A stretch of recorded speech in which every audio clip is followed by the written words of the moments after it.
cuando una persona recibe el amor de Dios, va a despasar el asumir, va a despasar todo. Porque nadie me ça comprendre pourquoi cambier de cette manière. Il y a des choses des fois dans la terre qu'on n'arrive pas à faire, on n'arrive pas à pardonner, on n'arrive pas à arranger. Mais l'amour de Dieu, alléluia, dépasse tout. Dépasse tout, il dépasse tout, alléluia. Et il est capable de rentrer dans une vie, amen, prendre un cœur, le changer complètement, changer ta vision, changer ta pensée, changer ta manière d'être, aller vers ce frère, l'embrasser et toi-même demander pardon. Qui peut faire ça? C'est l'amour de Dieu, alléluia. L'amour de Dieu dépasse tout. Et ce matin, alléluia, il faut que cet amour soit en nous. Si cet amour n'est pas en nous, on ne va jamais comprendre la parole de Dieu. Jamais. La Bible dit, même si tu as la science de toutes les connaissances, si tu n'as pas l'amour, tu ne connais rien. Même si tu donnerais ton corps à brûler, si tu n'as pas l'amour, ça ne te sert de rien. Seigneur mieux, de pourtant. Même si j'ai la foi à transporter les montagnes, si tu n'as pas l'amour, Maël, ça ne te sert de rien.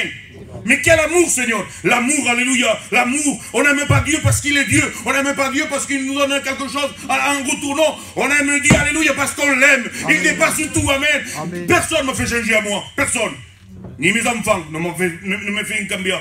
Je me droguais, je fumais, je buvais, je faisais ce que je voulais.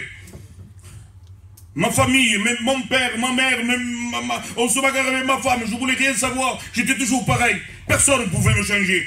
Mais un jour, alléluia, la parole de Dieu a touché mon cœur, Dieu a touché ma vie. Et ma vie a changé. Quelqu'un que je n'ai jamais vu, quelqu'un que j'ai jamais, nunca visto de mis ojos, jamais je l'ai vu de mes yeux. Mais il a pu changer mon cœur. Amen. Personne ne l'a fait. Mais lui, il l'a fait. Amen. Alléluia. Vous savez, avant de prier, avant de prêcher, de mener ce que le Seigneur a mis dans mon cœur, de partager avec vous un mot, je voudrais compris pour moi.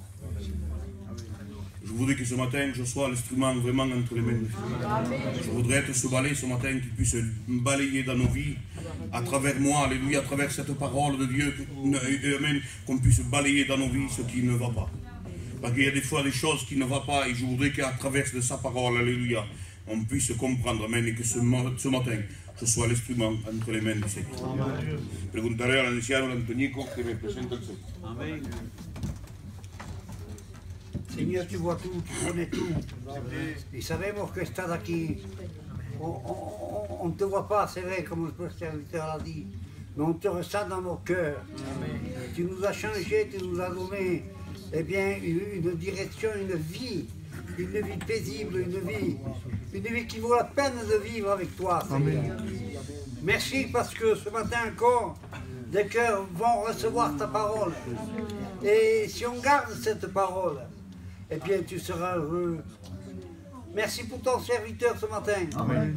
Seigneur, que le ciel s'ouvre et qu'il puisse parler de ta part. Amen. Seigneur, que les personnes reçoivent ce matin la parole de Dieu. Amen. Qu'elle ne s'effacera jamais dans ton cœur. La parole de Dieu, elle sera comme un torrent d'eau qui rafraîchira ton âme. Alléluia. Ce matin, tu vas recevoir la parole. Amen. Et tu vas bénir ton serviteur. Amen. Amen. Gloire au Seigneur. Amen. Amen. Voilà, ce matin, je voudrais parler sur cette colonne. Cette colonne que nous, on sait que Dieu avait, si vous voulez mieux, avait conseillé à Salomon de bâtir dans la maison de Dieu. Mais bien sûr que nous, on va le prendre, amen, en tant que céleste, en tant que vie spirituelle, en tant que personne, alléluia, des personnes qui ont pu être on pourrait dire, des géants dans la foi, des géants dans le Seigneur. Et ce matin, je voudrais partager avec vous justement cette colonne. Passez un peu vite parce que ça fait long, hein? Mais je voudrais quand même vous expliquer en quelques mots, amen, ce que le Seigneur a mis dans mon cœur. Amen. Alléluia. Voilà, on le lit ensemble, amen, ça se trouve dans le livre des Proverbes 9 et le premier verset. La sagesse a bâti sa maison et elle a taillé ses 7 colonnes. Amen. Amen. 7 colonnes. Vous savez, les colonnes, ça sert à tenir le toit. Si on enlève les colonnes, automatiquement, tout s'écroule. Et quand on voit dans la parole de Dieu, ces hommes, amen, ces hommes qui ont été des géants dans la foi, comme on a dit, des hommes, des géants dans la Bible, et ils ont tenu la maison de Dieu. Personne n'a pu le détruire jusqu'à aujourd'hui. Mais aujourd'hui, on appelle l'église. Ce n'est pas une colonne, l'église. L'église, elle a été un peu plus loin qu'une colonne. Mais ce matin, je voudrais, amen, m'exprimer avec toute la liberté. Vous me donnez la liberté de faire. Amen. Amen. Alors voilà, la première colonne, je lui ai donné un nom.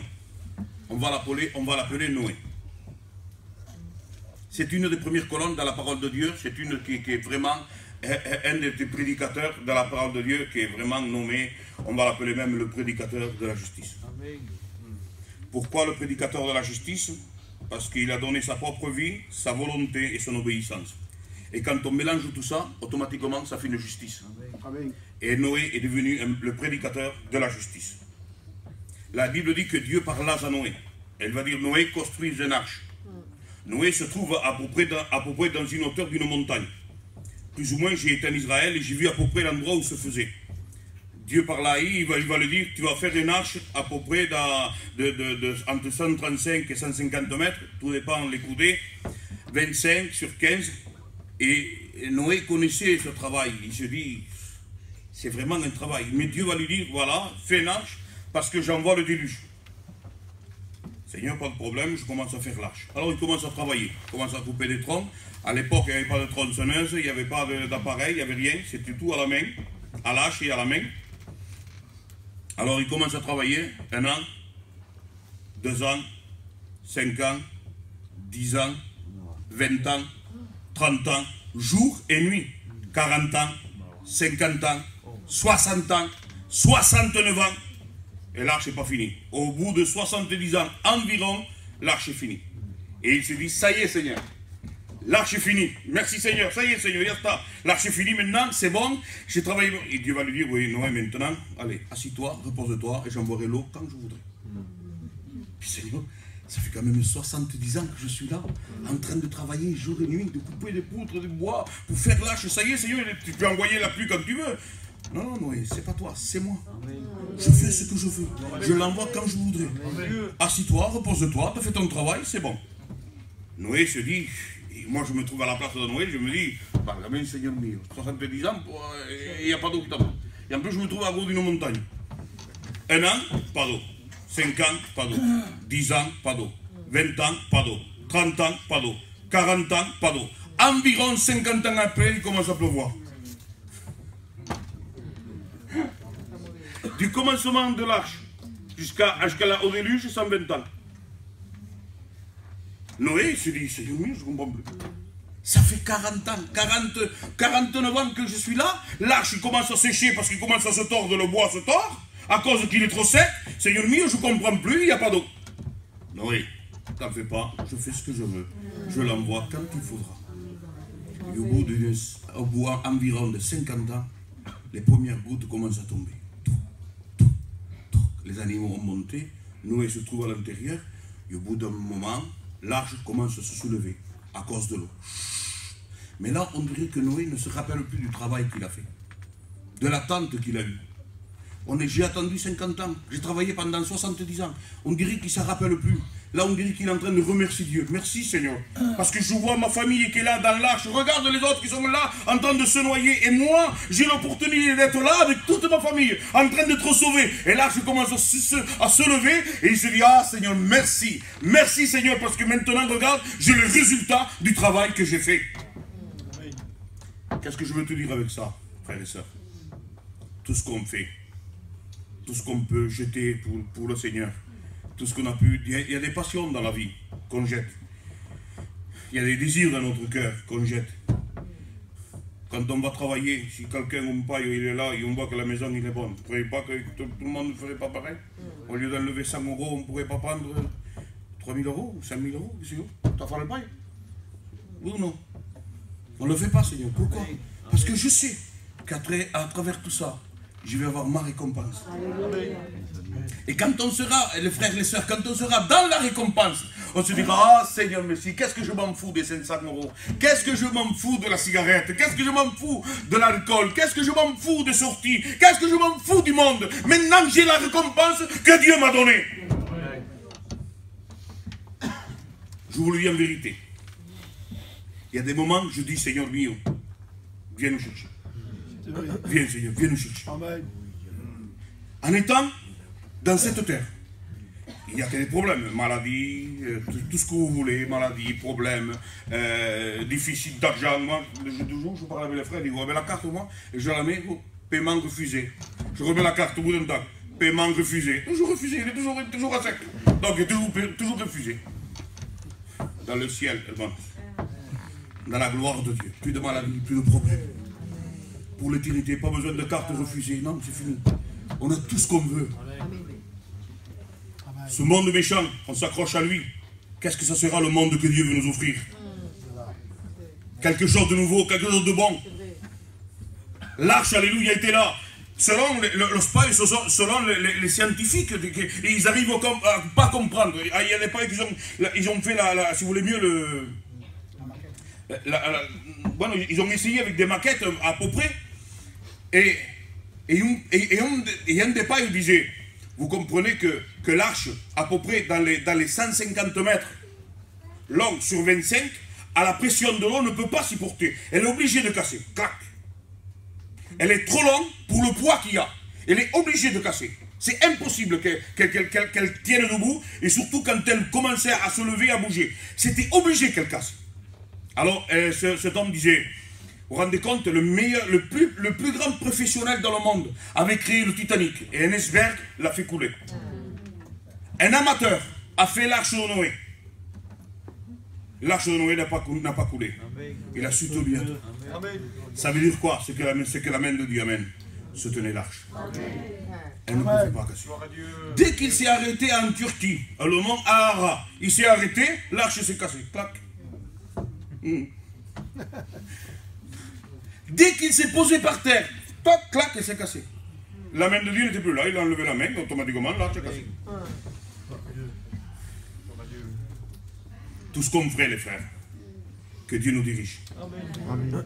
Parce que derrière tout ça, il y a un bénéfice. Il y a la gloire de Dieu. On veut prospérer avec Dieu. Est-ce qu'on veut aller plus loin avec Dieu? Laissons-nous nous conduire par la main de Dieu. Passe rapide parce qu'il y aurait trop à dire sur la même colonne. La deuxième colonne, c'est Abraham. Abraham, dans le livre de Jacques 2, 23, il dit qu'il est l'ami de Dieu. C'est pas n'importe qui. Si on est ami de Dieu, être un ami de Dieu, est-ce que Dieu a des amis? Toute la France, tout le monde entier. Yo, je suis un ami de Dieu, je suis l'enfant de Dieu, je suis son ami, je parle avec lui, je prie avec lui. Dieu, des fois, me révèle des choses, c'est mon ami. Et en plus de que c'est mon père, c'est mon ami aussi. Gloire à Dieu. Mais quand la Bible va se mentionner ami de Dieu, c'est qu'il y avait des secrets entre tous les deux. Amen. Il y avait des secrets entre Dieu et Abraham. Mais il vient un moment qu'Abraham ne se rend pas compte, il va tomber dans un travers. Parce que Dieu va y donner à Abraham le fils de la promesse, Isaac. Et au bout d'un temps, Isaac, il est là, il devient à peu près un jeune homme, entre 16 et 18 ans, il est là, et Dieu va parler. Dieu va parler à Abraham, il va dire à Abraham, donne-moi ton fils, celui que tu aimes. Est-ce qu'on a besoin de dire à quelqu'un qu'on aime son enfant? Si à moi vous me dites, si le Tony me vient ou le frère me vient, Maël, il y a le Jean, celui que tu aimes, il va bien? Je dis, attends, Tony, pourquoi tu me dis celui que j'aime? C'est normal, j'ai pas besoin. Tu me dis le Jean, puis c'est tout. Est-ce que vous comprenez? On n'a pas besoin de se forcer à aimer un enfant. Ça vient, c'est tout seul. C'est dans notre cœur, c'est notre vie. S'il faut même mourir pour mon fils, eh bien, sans problème, il n'y a pas de problème. On meurt pour notre enfant. C'est notre fils. Et Dieu va faire le reproche à Abraham. Donne-moi ton fils, celui que tu aimes. C'est Dieu. Alors, bien sûr, je voulais chercher à comprendre, et dis, pourquoi celui que tu aimes? Puis en plus, c'est toi qui lui as donné. C'est toi qui lui as promis. Alors pourquoi celui que tu aimes? Parce qu'il y avait un moment, Abraham. Toute l'amitié qu'il y avait avec Dieu, tous ces moments qui passaient avec Dieu, il commençait à se détourner vers son fils. Il mettait trop d'intérêt à son fils. Il parlait moins avec Dieu. Il faisait moins attention à Dieu. Il venait un moment, il se détournait vers son fils. Alors Dieu va lui dire, celui que tu aimes, l'attention que tu avais avec moi, ce qu'on parlait ensemble, cette amitié qu'il y avait entre moi et toi, tu es en train de la détourner sur ton fils. Donne-moi ton fils, c'est lui que tu aimes. Je veux que tu me rendes cet amour. Rends-moi cet amour, il est à moi. Et Abraham a dit, pas de problème, Seigneur. Pas de problème. Dis-moi où je dois y aller. Marche, je te montrerai. Il est parti. Aujourd'hui, au même endroit où était le sacrifice de Isaac qui allait se faire, c'est ce qu'on a fait le temple. Alors il est là, il prend le couteau, il lève la main, et croyez-moi qu'il tuait son fils. Je vous promets qu'il tuait son fils. Il dit, oh, attends Abraham, maintenant j'ai vu que réellement t'es mon ami. Maintenant j'ai vu que t'es mon ami. Et mon Dieu, mes frères. Amen. Et mon Dieu. Amen. Des fois on ne se rend pas compte, on passe par un problème, par une difficulté, par une maladie. Seigneur, je ne comprends pas.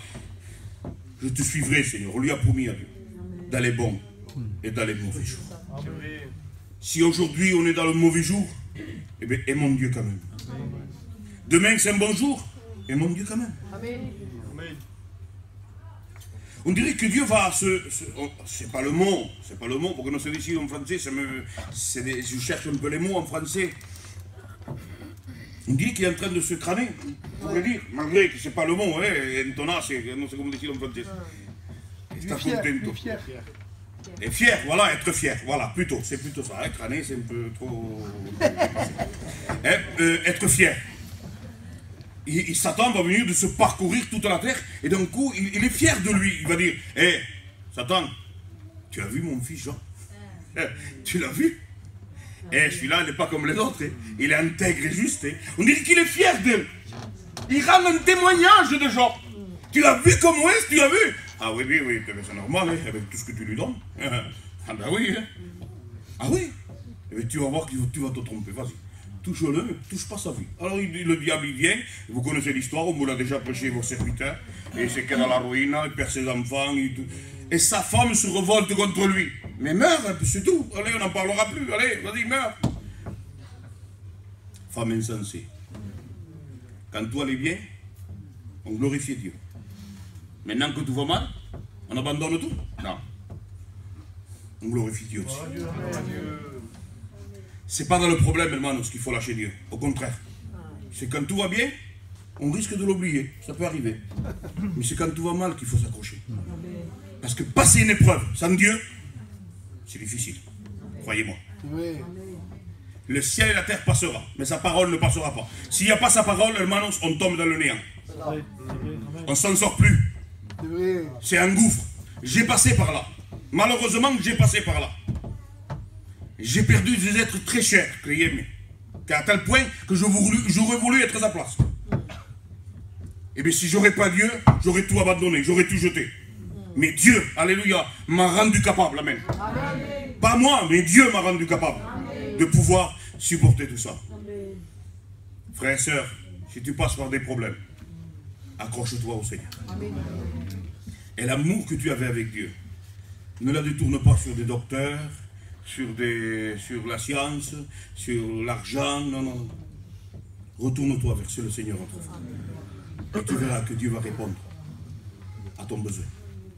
Amen. Gloire à Dieu. Troisième colonne. C'est Isaac. Vous permettez que je vous le fasse un peu à ma manière? Amen. Elle va y aller au gitano.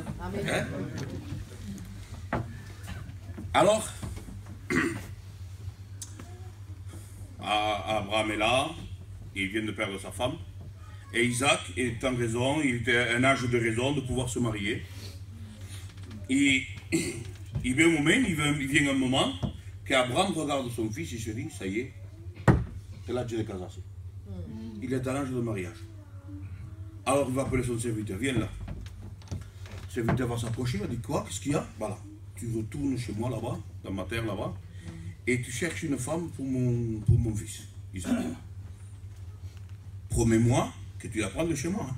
D'accord, pas de problème. Alors vous connaissez l'histoire, il fait la promesse, il met la main à la cuisse, il dit, je te promets que si ce voyage s'accomplit, ça sera une femme de ta maison. Allez, d'accord, et il s'en va. Arrivé à ce puits, il se met à prier, Seigneur, s'il te plaît, fais que ce voyage puisse réussir. Que me salga bien, Dios mío, que ce voyage puisse me réussir. Et bien sûr, dans ce puits-là, il y avait, je ne sais pas combien de femmes il y avait, des jeunes filles, mais il y en avait quelques-unes, et automatiquement, Abraham va regarder la plus jolie. C'est normal. Hein?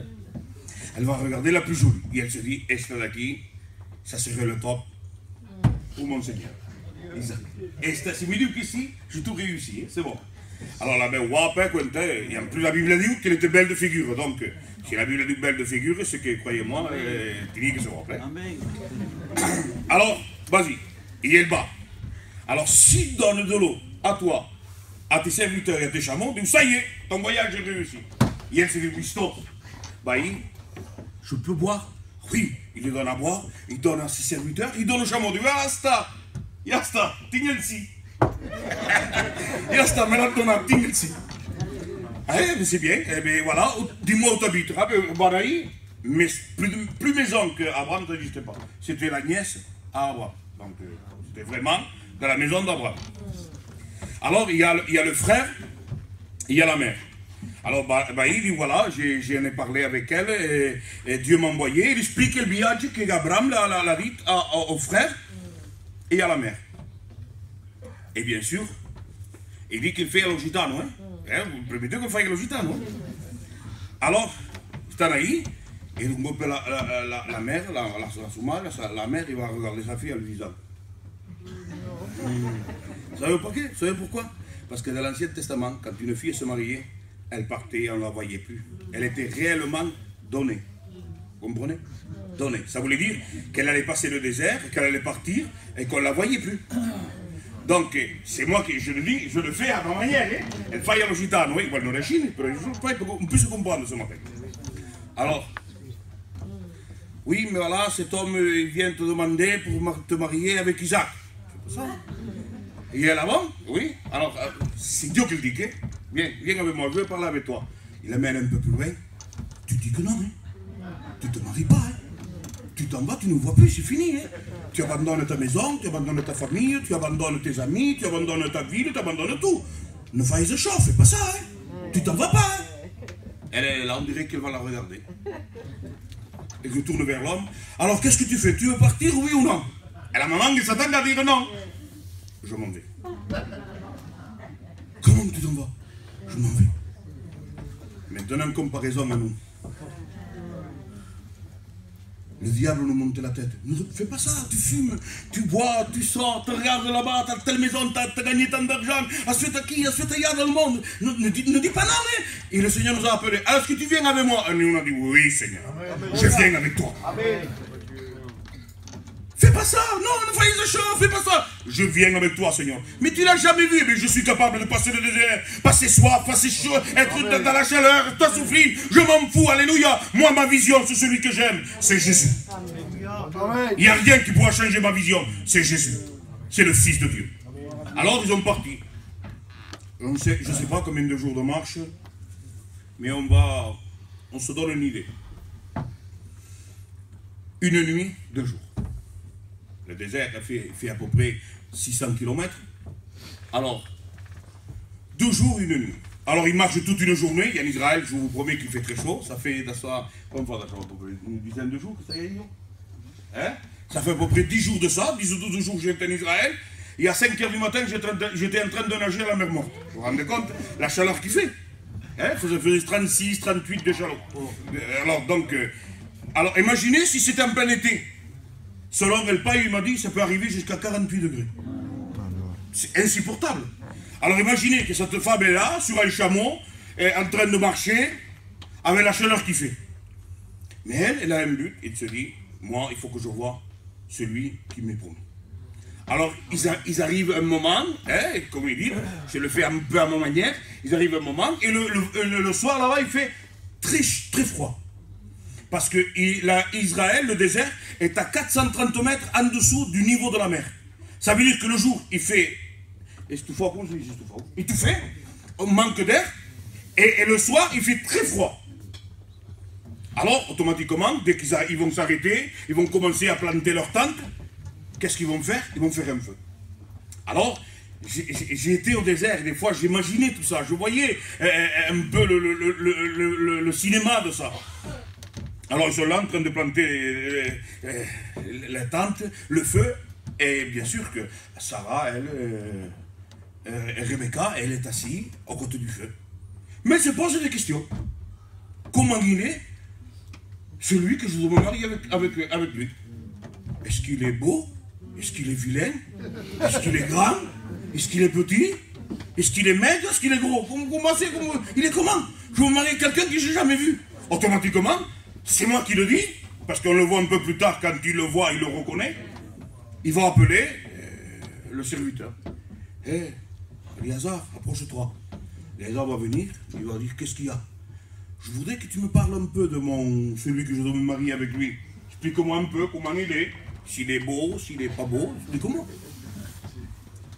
Et là, je le fais, vous me permettez que je le fasse à la gitane, hein, je le fais à ma manière, mais on va un peu parcourir la Bible.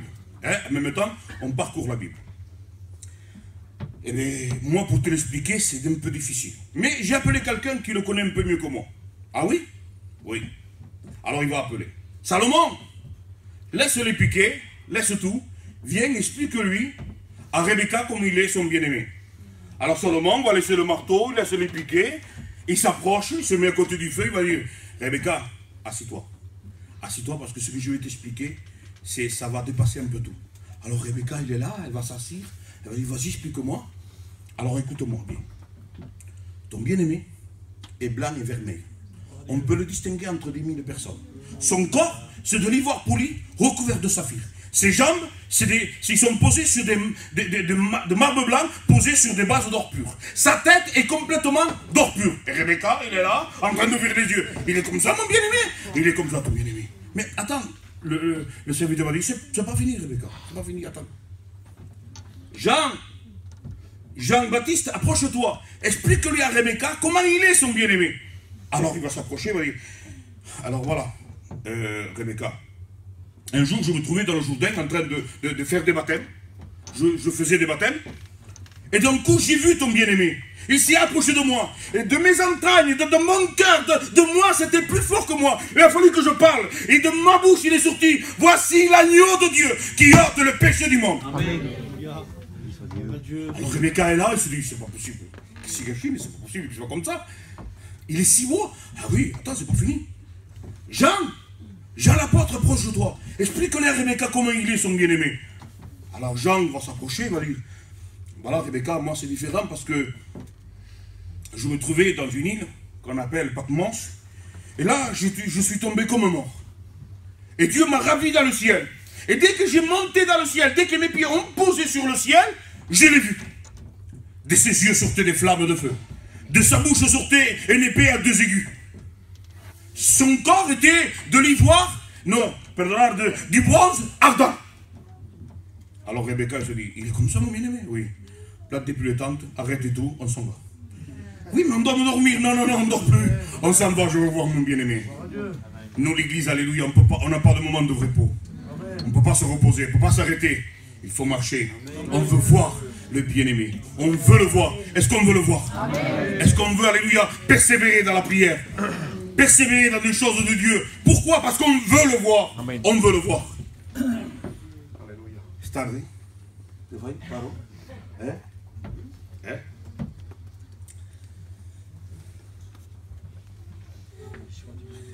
Et c'était ma troisième, on arrête. On verra une autre fois s'il faut.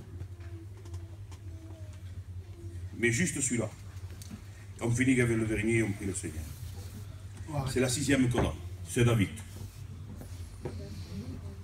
David, il est là, et d'un coup, il y a un monstre qui va sortir, de plus de 3 mètres. Ses cris portés à des kilomètres. Il était impressionnant. Alors David, la Bible le dit, de petite taille, donc il n'était pas un géant, et il est là. il vient, il apporte des fromages à ses frères, il est là, mais lui, il n'est pas dans le combat, il n'est pas dans la guerre, lui. Et lui, c'est un simple berger qui garde des brebis. Il n'a rien à voir là-dedans. Alors il est là, et le grand monstre est là, en train d'insulter les songes de Dieu. Mais automatiquement, lui, il se dit, attends, c'est pas normal qu'on fasse ça. Pourquoi vous le laissez faire? Et quand on voit que son frère, Eliab, il va dire, c'est toi, t'es pas un homme de guerre, toi. Nous, on est des hommes de guerre. Et t'es l'impodena, on a peur d'y aller. Alors c'est toi, reste tranquille, tu vas nous faire tuer, toi. Parle plus. Mais non, c'est pas normal. Il faut aller se battre avec lui. Et il s'est empeigné un peu cabado, on dit tout le monde ça, il y a toujours un rapporteur. Oh, Andelrey, roi, il y a quelqu'un qui dit que lui, il est capable d'aller se battre avec Goliath. Ah ben apportez-moi cet homme. On me l'a amené, et tu te trahis. Tu veux te battre avec le géant là-bas? Oui. Tu es fou. Tu vas te faire maintenant. Tu vas te faire tuer. Moi, quand je me trouve dans le désert, quand je suis vraiment dans les montagnes, je garde des brebis qui ne sont même pas à moi, ils sont à mon père. Et je les garde. Et quand un loup vient, quand un lion vient, quand un ours va s'approcher, et bien automatiquement je cours derrière, je arrache la brebis de la bouche, et je dis non, tu ne touches pas, je tue le lion. Et tu fais ça? Oui. Alors je ne sais pas si ça l'a cru ou pas, hein? Mais il se dit, ouais, de toute façon, on va essayer. Hein? S'il le tue, bon, on n'a rien perdu. Bon, ben vas-y. Alors il se met dans le combat, un bâton à la main, une fronde, pas d'armure, rien. Et le géant va le regarder et va dire, attends, vous me prenez pour un chien? Un homme avec un bâton de petite taille, avec moi? Vous êtes en train de vous foutre de moi? Vous rigolez ou quoi? Mais c'est quoi, vous êtes fous de m'envoyer un enfant à se battre avec moi? Mais je vais le déchirer, mais est-ce mort? Je le tue, je vais le tuer, mais c'est rien ça. Amenez-moi quelqu'un d'autre. Mais quel était le mot de David? Hé Goliath, grand monstre, toi tu viens avec ton épée, ta lance, ton javelot, ta puissance, tu cries tout ce que tu veux. D'accord. Si je viens au nom de David, tu me tues. D'accord. Mais c'est différent. Parce que moi je viens au nom de l'Éternel. Il y a un nom de l'Éternel, Goliath, t'es foutu. Il commence à courir vers le grand Goliath. Goliath, il est là, je dis, qu'est-ce qu'il fait? Il est foutu, il le mate. Et lui il court. Et il fait tourner sa fronde. Et on dirait, hermanos, que dès que la pierre elle va partir, paraît que Dieu va la prendre dans la main. Parce qu'il était, Goliath, il était intouchable. Tout habillé comment je dis, à l'armure en fer, impossible. Le seul truc, ça faisait ça à peu près. Impossible de le toucher. Et la Bible a dit que la pierre va s'enfoncer au front. Foum. Et le grand Goliath, il prend son épée, et il lui coupe la tête. Ça aurait été moi. Le cantique 40 l'Allemagne. Je vous promets qu'il était pour moi, le cantique. Je prends la tête. Vous avez vu ce qu'il a fait le Mayenne? Responsable de tous les gitans de France. Vous voyez qu'est-ce qu'il a fait?